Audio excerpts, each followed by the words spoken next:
It's worth pointing out, winter sports, the season is back underway. We have hit the play button. We're not paused anymore, and we're ready to go. And we've already announced our first game, and it's coming up Friday night. So just like that, basketball is back in action.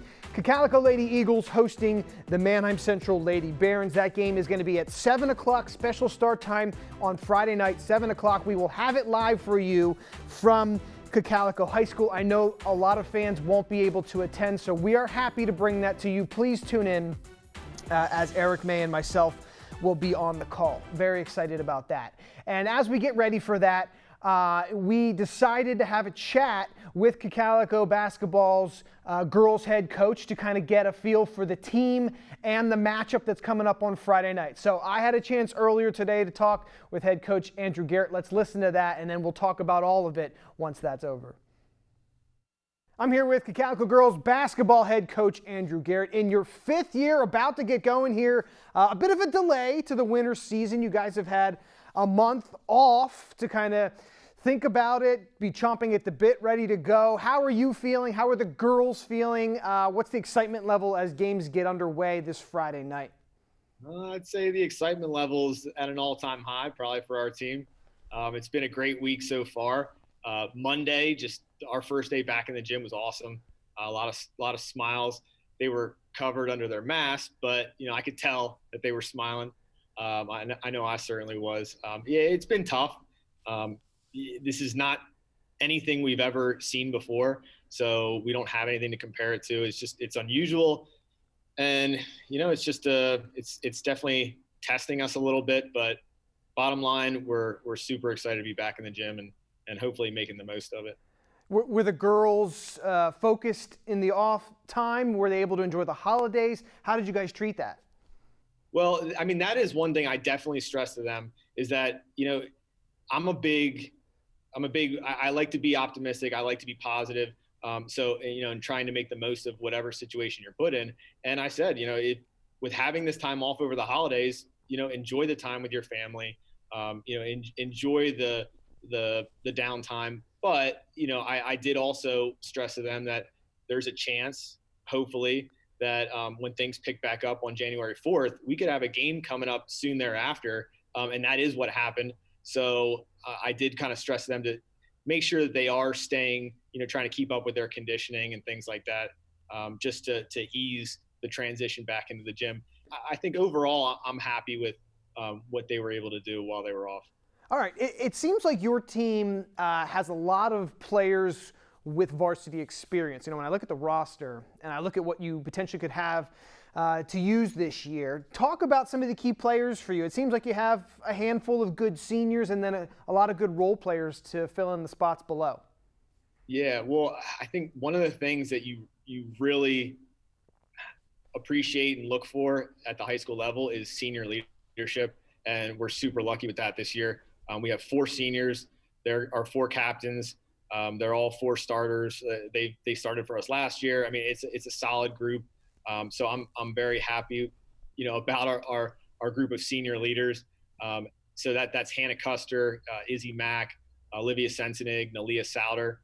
And then Kirsten Shipton also started for us last year as a freshman. She's a sophomore now this year, and she's back again. So to be able to return our core group or like our starting lineup from last year is hopefully really going to help with this crazy season, and hopefully having some more experience.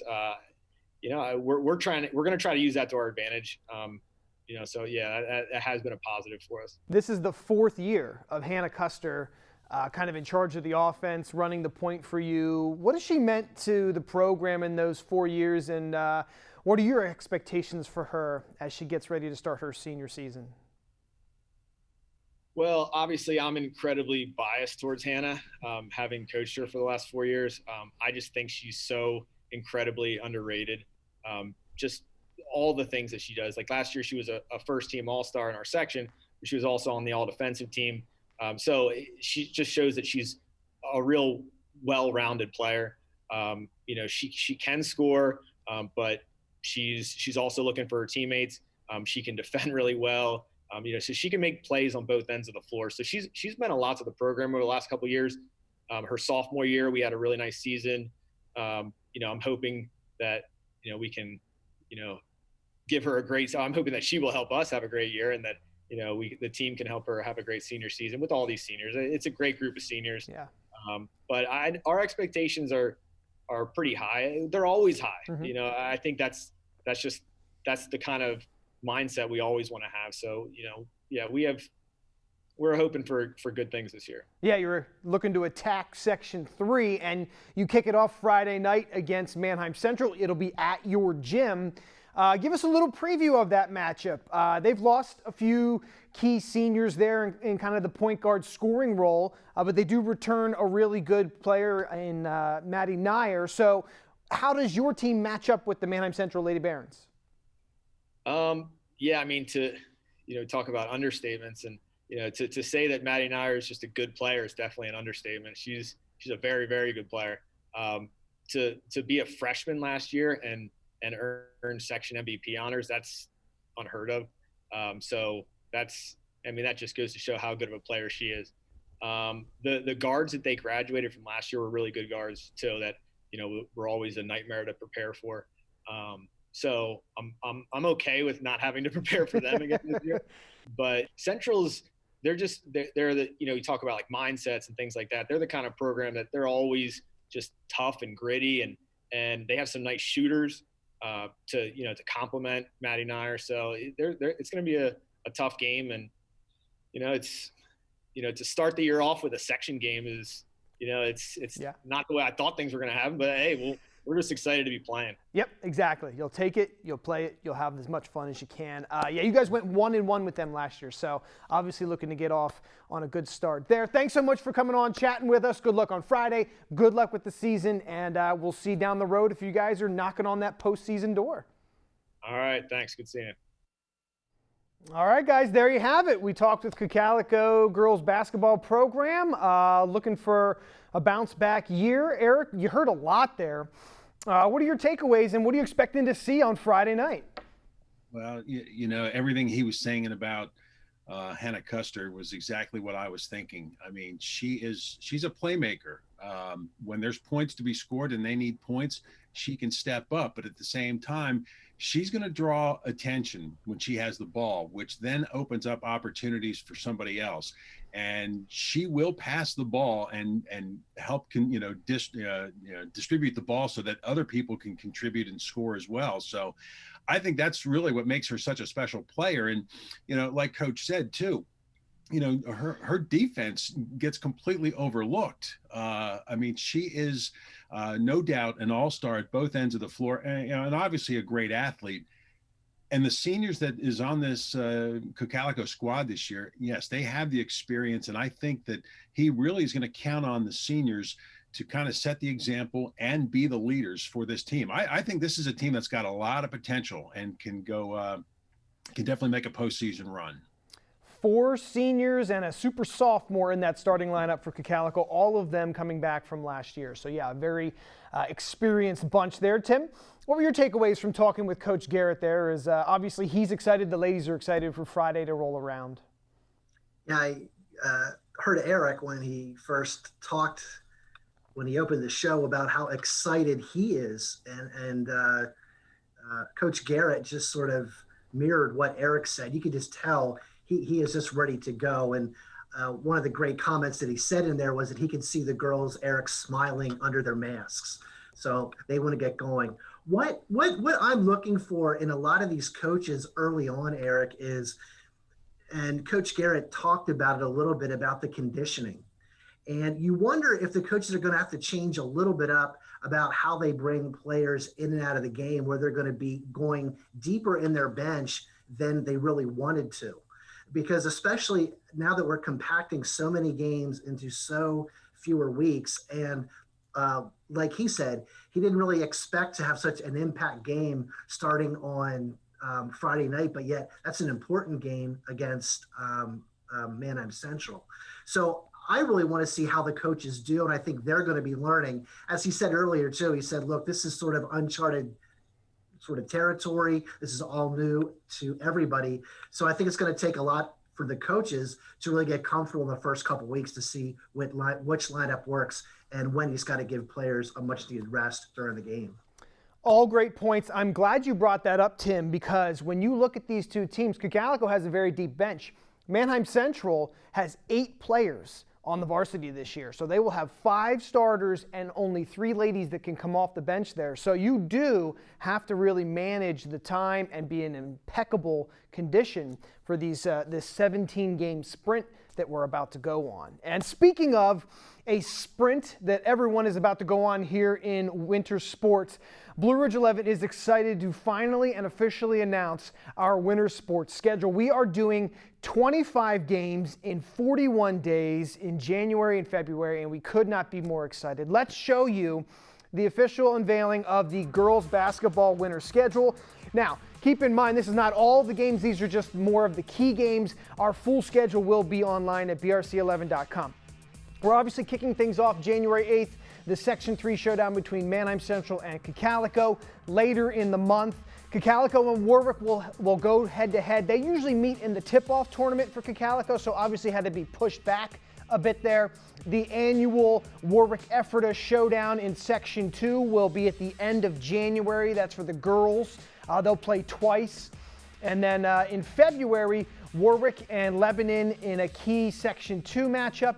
And then February 9th, Ephrata hosting E-Town in another key Section 2 matchup. So plenty of games, plenty more, by the way, girls basketball games that will be on our channel. Eric, when you get a chance to look at that schedule, anything hopping off the page there, anything that you're excited to talk about or see how it plays out? Those key games is an understatement. I mean, those are some great section matchups because I think all those teams that you just had up on the screen are going to be in the race for the respective section championships. Warwick has got a ton of players back. E-Town, Lebanon, Cocalico. I mean, that is a great schedule. That's going to be some tremendous ball games, all of them. Yeah, we have a packed schedule, as I said. I mean, we're going to be going 3-4 days a week here from, starting this weekend all the way. The last game of the regular season for winter is February 22nd. So this thing is going way past when we normally go. So we're going to have to hang on and really kind of enjoy the ride that we're getting here. Tim, anything jump off the page there at you when you saw that? Well, I just think the first game, Cocalico, Manheim Central, that's going to set the tone for Section 3 right away. We talked about Cocalico, and looking at their stats from last year, Izzy Mack and Kirsten Shipton combined for 64 three-pointers. And that is going to be fun to watch Manheim Central's Nair and those two from Cocalico just shooting bombs, Eric. You're going to have a fun play-by-play on Friday night. No, Get your three-point call ready, buddy. Yeah. That's a great point. I mean, Cocalico girls have always been known for shooting threes, and you're right. Mac, one of the best that they've had. Shipton, a young and coming up superstar for them. Don't forget Hannah Custer's there. Lots of experience. Nair, the Section 3 reigning MVP as a freshman, by the way. That's such an accolade that she will have to hang on for quite some time. And then a bunch of other players from Manheim. We're excited about that. And again, that'll be Friday at 7 o'clock. So we've got the boys' schedule to show you too. Plenty of boys basketball games coming up here on the channel. Again, it is going to be jam-packed throughout January and February. Here's just a few that we could squeeze on here. I mean, there's so many. Here is the actual unveiling of our Saturday boys basketball premiere. Garden Spot visiting Warwick Saturday afternoon. We will have that one live for you from Lidditz, so tune in for that. And then, as I said, the Warwick-Ephrata showdown. Anytime the girls are doing it, the guys are also doing it. So on the 13th of January, Warwick traveling to Ephrata. And then, one of the more favorite rivalries we have seen in boys basketball over the years, Manheim Central and Cocalico. Both were buzzer-beating game winners last year for either team, by the way. That'll be February 8th. The Backyard Brawl, rescheduled, moved further back in February, Cocalico-Ephrata. And then I thought this was just such a tasty little treat for everyone. The former Section 1 rivalry of Hempfield at Warwick towards the end of the season. Hopefully both teams are clicking on all cylinders. and we will hopefully have that for you. Eric, again, when you see the boys' schedule, what is jumping off the page at you? Well, no doubt that Manheim Central Calico matchup. You couldn't ask for two better games from a season ago. Manheim Central coming back in that first game only to lose at the buzzer, and then Calico with an outside shot of still making a district playoff, and Trey Grube hitting that buzzer beater to win it a 3 yet. I think that just kind of sets the table for not only the matchups this season, but matchups in years to come between these two schools. I mean, we've seen it on the football field, and they've developed that rivalry, and I think it's starting to take shape on the basketball floor now too. Well, we can guarantee, or at least look forward to, a Eric May and Mike Straub booth for the boys basketball games this year. So everyone has some amazing coverage to look forward to there. Real quickly before we have to go here, Tim, what are you looking forward to in that schedule that we just unveiled? Really, this Saturday's game, Warwick has sort of a bullseye on them, as everyone is going to be gunning for them. So it'll be interesting to see how they come out, and it's really going to be a statement game for them. All right, so keep in mind, all of our schedule will be able to be seen over at brc11.com. We're uploading that as we speak, so check back this week. And don't forget, again, it's Friday, girls basketball, Saturday, boys basketball. And keep in mind, all of this is subject to change with the COVID-related issues that are happening this year. So if a game is canceled, it'll be taken off the schedule, and we'll try as hard as we can to get one in its place. But again, that's very tough to do, short notice. We'll do our best. Also, one last note, you're not seeing a lot of Manheim Central home games just yet on there. We are working on some capacity issues over there and permission, and once we get those, we will certainly make sure everything is set in stone, and we will bring that to your attention. One final thing to get to here before we head to the break. LL Wrestling will return to the channel. Let's show you real quick what that'll look like. We've got 3 very good contests for you. Schedule pending January 12th, which is very early next week. Ephrata will visit Manheim Central. Then we will get Warwick and Calico and Elizabethtown and Ephrata. All of that in January. We're hearing around Valentine's Day weekend that the LL League Wrestling Tournament will be hopefully scheduled for that time. Not set in stone when it is. We will give you the details on that, and we hope to bring you the finals live here on Blue Ridge 11. All right, that's our winter sports schedule release. We hope you are excited about those games. I know we're excited to get out to the games and see what happens, so please join us for that. Check our website for the entire 25-game schedule that we have planned as of right now.